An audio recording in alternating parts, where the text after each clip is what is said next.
किसी भी, चाहे वो भारतीय जनता पार्टी के लोग रहें, चाहे हमारे गठबंधन में ही शामिल लोग क्यों नहीं रहें, अगर कार्रवाई, अगर कोई गलती होगी तो निश्चित रूप से मुख्यमंत्री जी का स्पष्ट है ये कि दोषी को बख्शा नहीं जाएगा और किसी के पक्ष में वो नहीं आ सकते हैं खुल करके। जो दोषी है मुख्यमंत्री जी की नजर में दोषी है और आज तक तो उन्होंने किसी को बख्शा नहीं है। कटिहार मामले पर जेडीयू के एमएलसी खालिद अनवर का बयान आता है। वो सीधे सीधे बीजेपी पर आरोप लगाते हैं कि बीजेपी के बड़े नेताओं की तरफ से ये पूरी साजिश रची गई। हमारे साथ बात करने के लिए कांग्रेस से एमएलसी समीर कुमार सिंह जी हैं।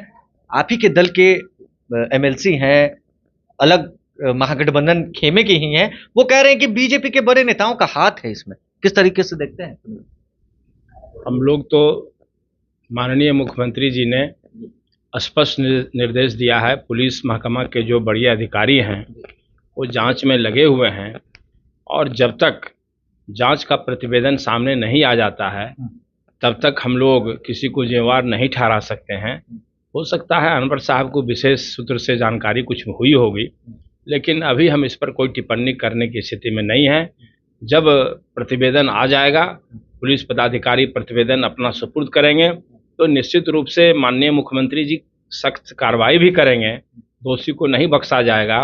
ये सरकार का स्पष्ट निर्देश है। इसीलिए अभी बहुत जल्दीबाजी होगी कि बिन जांच प्रतिवेदन सामने नहीं आया है हम किसी पर आरोप नहीं लगा सकते हैं। बीजेपी के कई लोग हैं, कह रहे हैं कि 48 घंटे बीत गए, 48 घंटे बीतने के बाद भी अब तक कुछ नहीं सरकार पता लगा पाई है। पहले विजय सिंह को बीच रोड पर मारा गया पुलिस के द्वारा, अब बिजली मांगने गए लोगों पर गोलियां बरसा रही है सरकार। आखिर क्यों? इस देश में भारतीय जनता पार्टी को इस तरह का आरोप लगाने का कोई हक नहीं है।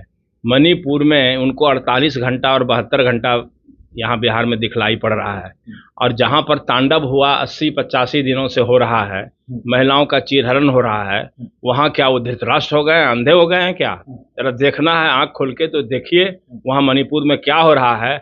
और हैं अगर नैतिकता बची हुई है तो मणिपुर के बारे में प्रधानमंत्री जो एक्शन में नहीं आ रहे हैं, भारतीय जनता पार्टी की हुकूमत वहाँ है, कार्रवाई नहीं कर रही है, उसकी खुलकर आलोचना करने का हिम्मत है तो करें। क्या बीजेपी का अगर नाम आएगा इसमें, जिस तरीके से खालिद अनवर साहब कह रहे हैं, तो क्या उनको भी सजा मिलेगी? बिल्कुल सजा मिलेगी। किसी भी, चाहे वो भारतीय जनता पार्टी के लोग रहें, चाहे हमारे गठबंधन में ही शामिल लोग क्यों नहीं रहें, अगर कार्रवाई, अगर कोई गलती होगी तो निश्चित रूप से मुख्यमंत्री जी का स्पष्ट है ये कि दोषी को बख्शा नहीं जाएगा। इसलिए माननीय मुख्यमंत्री जी इस मामले में बहुत ही संवेदनशील हैं और किसी के पक्ष में वो नहीं आ सकते हैं खुल करके। जो दोषी है मुख्यमंत्री जी की नज़र में दोषी है और आज तक तो उन्होंने किसी को बख्शा नहीं है। चलिए, तो जांच चल रही है। कांग्रेस एमएलसी समीर सिंह ने कहा है कि जांच चल रही है, जांच चलने दीजिए, जांच के बाद क्या होगा ये देखना होगा। वहीं खालिद अनवर का जिस तरीके से बयान सामने आता है तो कहीं ना कहीं गलत है वो बयान। और अब देखने वाली बात है कि इन्होंने साफ साफ कहा है कि चाहे वो बीजेपी के लोग हो या फिर महागठबंधन के लोग हो, अगर दोषी होंगे तो सजा मिलेगी। बहरहाल इस खबर में बस इतना ही। अगर आपने अब तक लाइव सीरीज को सब्सक्राइब नहीं किया है, जल्द से जल्द लाइव सीरीज को सब्सक्राइब कर लें। धन्यवाद।